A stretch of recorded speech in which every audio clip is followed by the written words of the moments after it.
ජාත්‍යන්තර තරංකාරී ලන්සු කැඳවීම. විශාල කොන්ත්‍රාත්තු සඳහා වඩාත් සුදුසු ප්‍රසම්පාදන ක්‍රමය ජාත්‍යන්තර තරංකාරී ලන්සු කැඳවීම වන්නේ පහත සඳහන් තත්ත්වයන් යටතේදී. 1. දේශීය කොන්ත්‍රාත්කරුවන්ගේ සැපයුම්කරුවන්ගේ සහ සේවා සපයන්නන්ගේ ධාරිතාව සීමිත වන අතර ප්‍රමාණවත් දේශීය තරංකාරීත්වයක් නොමැති විට. 2. තාක්ෂණය සහ දැනුම දේශීයව ප්‍රමාණවත් නොවන සංකීර්ණ ප්‍රසම්පාදන වලදී. 3. විදේශ අරමුදල් සහිත ව්‍යාපෘති සඳහා විදේශ අරමුදල් සපයන ආයතනයේ ගිවිසුම ජාත්‍යන්තර තරංකාරී ලන්සු කැඳවීමේ ක්‍රියාපටිපාටිය අනුගමනය කිරීමට ප්‍රසම්පාදන අස්තිත්වය වෙත අවශ්‍යතාවයක් ලෙස යෝජනා කරන විට.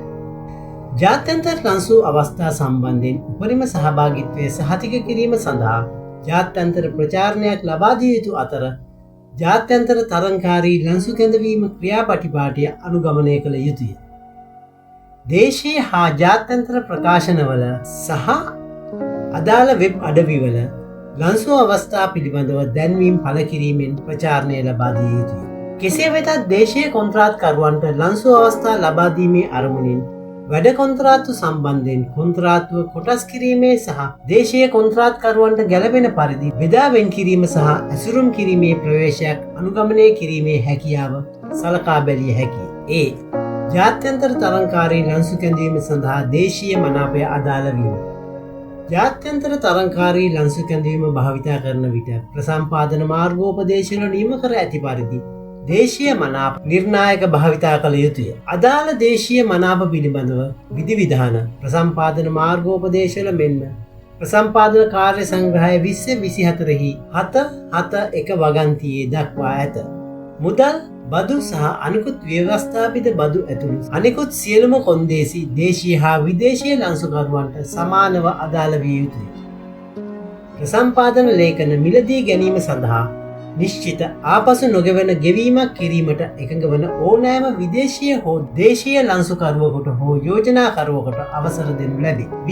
ජාත්‍යන්තර ප්‍රචාර. උපරිම තරංකාරීත්වයක් සහතික කිරීම සඳහා ප්‍රසම්පාදන නිවේදනයන් විවිධ මාධ්‍යයන් හරහා ලෝ පුරා ප්‍රචාරණය කළ යුතුය. ප්‍රසම්පාදන නිවේදන පහත ආකාරයන්ගෙන් වේ.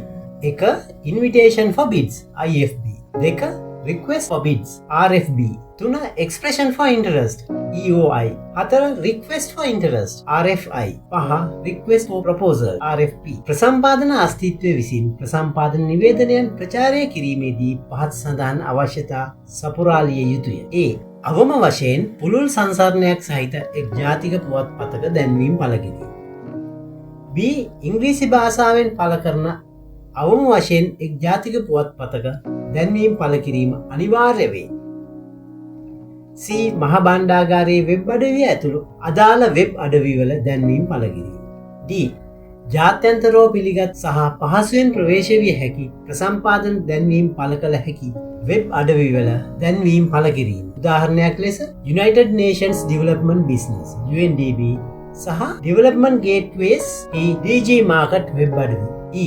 විදේශීය සැපයුම්කරුවන් සහ කොන්ත්‍රාත්කරුවන්ට ලන්සු ක්‍රියාවලියට සහභාගිවීමට හැකිවන පරිදි අදාළ රටවල තානාපති කාර්යාල සහ වෙළඳ නියෝජිතයන් වෙත විදේශ කටයුතු අමාත්‍යංශය හරහා තොරතුරු සම්ප්‍රේෂණය කිරීම.